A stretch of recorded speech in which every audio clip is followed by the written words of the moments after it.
안녕하세요. 주고리즘의 강호진입니다. 자, 오늘도 역시나 이제 반도체와 관련된 이야기 해보도록 할 텐데요.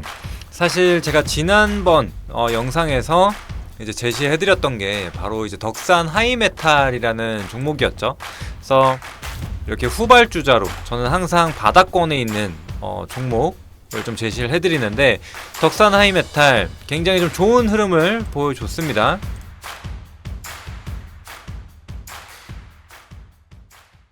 그래서 지금 차트를 한번 보시게 되면은 요렇게 지금 어제 그리고 오늘 추가적으로 급등이 나오게 되면서 전일 고점을 돌파하는 모습을 좀 보여줬다. 직전 고점을 좀 돌파하는 모습이 나타났기 때문에 지금 요 상태에서 이 상한가봉을 벗어나지 않는다라고 한다면은 추가적인 상승 충분히 좀 이어갈 수가 있겠죠. 그리고 제가 이 영상에서도 담겨 있다시피 요 영상이죠. 이 영상에서도 담겨져 있다시피 제가 최근에 바닥에 있는 종목군들 많이 공략을 했습니다. 대표적으로 이제 PSK 홀딩스라는 종목이 있고, 그 다음에 뭐 HPSP, 그 다음에 뭐 TEMC, 이런 종목군들의 차트를 한번 보게 되면은 전부 다 바닥권에서 접근을 했었죠. 뭐 최근 인텍플러스 같은 경우에도 지난 8월 8일에 소개해드렸던 종목인데 지금 계속해서 급등세를 이어가고 있죠. 근데 이런 것들이 지금 보시면은 죄다 이런 바닥자리예요. 이런 바닥자리. 그래서 이런 종목군들을 오늘도 찾아볼 겁니다. 자, 그래서 한번 말씀드릴 텐데, 자, 일단 먼저 기사를 한번 보겠습니다. 외국인 반도체 중심 매수세 지속 전망. 그래서 지금 삼성전자, SK하이닉스 굉장히 무서운 속도로 상승이 나오고 있는데요. 이런 것들이 이어질 가능성이 높다라고 보는 거죠. 그래서 지금 외국인의 매수세가 지금 국내 증시를 좀 견인하고 있는데, 결국에는 반도체 중심으로 매수세가 쏠리고 있다 라는 겁니다. 그래서 최근에 어제 같은 경우에도 외국인이 현물을 1.9조 원, 거의 2조 원 가까운 매수세를 보여줬거든요. 그래서 좀 단기간에 5조 원이 넘는 순매수가 들어왔다. 굉장히 좀 강한 매수세. 이 정도의 매수세는 뭐 연간으로 봐도 굉장히 드문 수치라고 볼 수가 있습니다. 그래서 그 점 참고하시고, 그래서 이 반도체 업황 개선에 대한 이 레버리지 플레이가 좀 진행이 되고 있다라는 거고, 여러분들도 그러면 동참을 해서 좀 수익을 챙겨 가야겠죠. 그래서 요런 뭐 내용이고, 뭐 디램과 낸드 모두 다 좋아진다. 뭐 요거는 최근에 워낙 많이 나오는 기사니까 알고 계실 거라고 생각을 합니다. 그래서 지금 대형주, 이제 삼성전자와 SK하이닉스가 대표적이죠. 이런 대형주에서 이제 각각 이 밸류체인, 이제 코스닥 중소형 종목군들로 확대가 되는 그런 구간에 있다 보시면 좋을 것 같습니다. 그래서 못 갔었던 종목군들이 계속해서 움직이는 거예요. 그래서 사실 제가 소개해드렸던 종목뿐만이 아니라 아비코전자, 사실 이것도 좀 추천해드린 지가 좀 되기는 했어요. 사실 우상향 흐름을 이어가고는 있었지만 그다지 강한 흐름은 아니었거든요. 그런데 최근에 돌파와 함께 갑자기 가파른 상승 흐름을 보여주고 있습니다. 이게 이제 대표적으로 이제 DDR5에 들어가는 이제 인덕터 관련된 종목이죠. 메탈 인덕터. 그래서 요런 이슈들이 이제서야 좀 반영이 되게 되면서 급등을 보여주고 있다. 그래서 아비코전자 같은 경우에도 딱 보시기에도 지금 이렇게 우하향 흐름 혹은 상승분을 대부분 다 반납한 자리에서 이렇게 바닥 하방 경직이 확인이 된 이후에 추세 전환이 되는 모습들을 보여주고 있다. 이렇게 보시면 되는데, 자, 그래서 어떤 종목입니까? 바로 STI입니다. 그래서 사실 어제 좀 준비를 했었던 종목 중에 하나인데요. 지금 보시면은 이 기업은 반도체나 디스플레이 공정에 좀 필요한 그런 장비가 좀 들어가는데, 대표적으로 CCS가 있어요. 이게 뭐냐면은 여기 이제 하단에 여기 제가 이렇게 적어놨는데, 이렇게 자세하게 좀 적어놨는데, CCS가 무엇이냐? 화학약품 중앙공급 시스템이다 라는 겁니다. 그래서 우리가 반도체나 디스플레이를 생산을 할 때 그 안에 뭐 여러 화학약품이라든지 뭐 특수가스 이런 것들이 들어가게 되잖아요. 그럴 때 이런 고순도 화학약품을 이송시켜주는 시스템이 바로 CCS다 이렇게 보시면 됩니다. 그래서 지금 전체 매출 80% 이상을 차지하는 핵심 제품이라고 보시면 좋을 것 같습니다. 그래서 현재 STI가 가지고 있는 시장 점유율 약 40%다 생각을 해주시면 되겠고, 최근에 이런 AI나 HBM 수요 증가로 인해서 수혜를 좀 볼 것이다 예상이 되고 있는 기업이라고 좀 보시면 좋을 것 같습니다. 그래서 지금 반도체 쪽으로는 삼성전자, SK하이닉스, 마이크론 이런 메모리 3대장 당연히 포함되어 있고, 인텔도 있고요. 그다음 디스플레이 쪽에서는 당연히 이제 삼성 디스플레이, LG 디스플레이, 중화권이라고 하면 대표적으로 BOE 이런 기업들이 포함이 되어 있습니다. 자, 그리고 이제 리플로우 장비가 있어요. 아마 이제 PSK 홀딩스 앞서 말씀드렸던 종목인데, 그 종목도 이제 리플로우 장비를 생산하는 업체 중에 하나인데, 이 기업 같은 경우에는 이제 SK 하이닉스와 함께 공동 개발을 했습니다. 그래서 플럭스 리플로우 장비를 개발을 해서 독점 공급을 하고 있다. 그래서 HBM3부터 현재까지 납품을 하고 있는 상황이고요.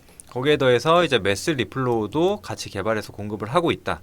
그래서 지금 이제 하이브리드 본딩으로 가면 이 공정 혹은 이 장비가 필요 없어질 것이다 라는 얘기가 나오고 있는데, 사실 아직 상용화가 아직 안 된 단계이기도 하죠.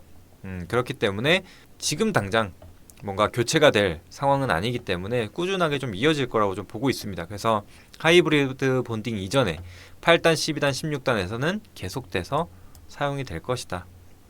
그리고 또 하이브리드 본딩 장비도 역시나 좀 준비 중에 있다라고 보시면 좋을 것 같습니다. 근데 한 가지 좀 말씀을 드리자면, 이렇게 SK 하이닉스와 공동 개발을 한 것도 있기는 하지만 매출 비중으로 보자면은 삼성전자가 더 많아요. 삼성 매출이 더 많다. 삼성향 매출이 그 정도만 기억을 해주시면 되겠고, 그 다음에 이제 아까 삼성 디스플레이, 그 다음에 LG 디스플레이에 공급을 한다라고 말씀을 드렸는데, 최근에 이런 이슈들이 있었죠.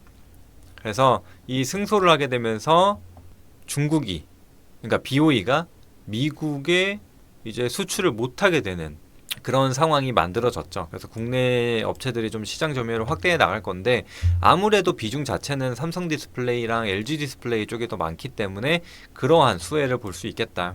그래서 일본의 삼성 디스플레이도 그렇고 LG 디스플레이도 그렇고 굉장히 좀 좋은 흐름 이어가고 있죠. 이런 것들을 기대해 볼 수가 있겠다. 그리고 실적을 한번 보게 되면요, 불황이다 이런 얘기들이 있었지만 그래도 꾸준한 실적을 유지하고 있습니다. 영업이익 200억 원 중반대 혹은 후반대 유지하고 있었고, 이제 올해 같은 경우에는 최근 5개년 대비해서 더 많은 실적을 기록하죠. 그래서 매출액은 3,995억 원, 그 다음에 영업이익은 369억 원. 근데 이제 내년부터는 좀 큰 폭으로 성장할 거라고 보고 있습니다. 770억, 939억 이런 것들은 이제 실적 체크를 계속하면서 확인을 해봐야 될 부분이겠죠. 현재는 예상이니까. 그래서 상반기에 나쁘지 않았어요. 그래서 그런 점도 기대해 주시면 좋을 것 같고, 그 다음에 영업이익률도 7.5%대까지 떨어졌는데 13%까지 올라왔습니다. 그래서 수익성도 같이 개선을 보이고 있다라는 점 기억을 해주시고, 부채 비율도 올해 기준 40%대, 유보율 3000%대로 재무 안정성도 높은 기업이다 봐주시면 좋을 것 같고요. 제가 이제 이런 차트 설명도 좀 같이 해드렸어요. 그런데 이런 것들은 차트를 같이 한번 보자고요. STI 한번 보게 되면은 역시나 어때요? 주가 흐름 자체가 지난 이제 24년도 초반 3월쯤에 고가를 기록을 하고 삼중천장이 형성이 됐죠. 3번 저항을 받고 뚝 떨어지기 시작합니다. 그래서 시장도 안 좋았고, 또 이제 반도체 불황이다, 사이클 끝났다, 이런 얘기들이 오고 가면서 이렇게 하락을 좀 보였던 겁니다. 자, 그런데 그 이후에 지금 이제 올해서부터는 조금 정신을 차리려는 모습을 좀 보여줬죠. 그래서 이렇게 박스권을 유지하고 그 안에서 좀 등락을 반복을 했는데 이탈하는 모습이 나타났어요. 그래서 관세 이슈들이 발생을 했었죠.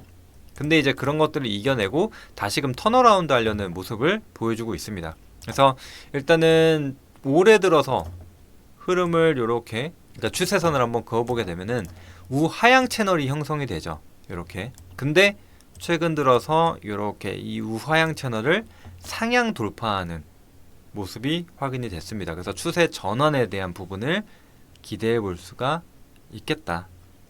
또 반도체 쪽, 그 다음에 또 실적이 나오는 기업이기 때문에 이러한 흐름들이 조금 더 강하게 이어질 수 있겠다 봐주시면 좋을 것 같습니다. 그래서 가격 전략에 대해서는 이렇게 제가 정해봤거든요. 그래서 2만원에서 2,200원 사이 보시고 1차 목표가는 23,500원, 2차 목표가 27,000원, 그 이후로는 쭉 상방으로 열어두고 본다 생각을 해주시면 되는데, 차트를 한번 보시게 되면 왜 그런지 이해를 좀 하실 겁니다. 23,500원 이전에 3번의 저항을 받았었던 가격대이기 때문에 1차 목표가로 일단 잡아봤고요. 만약에 이 구간 무리 없이 돌파를 한다, 그럼 당연히 아까 말씀드렸던 27,000원 구간까지 열어두고 볼 수가 있겠죠. 그러면은 대략적으로 한 요 정도 가격이 되겠네요. 그러면은 27,000원이라는 가격대도 보시면은 이렇게 매물이 좀 많이 쌓여 있죠. 그렇기 때문에 또 한 번의 저항 가격대다 보시면 되겠습니다.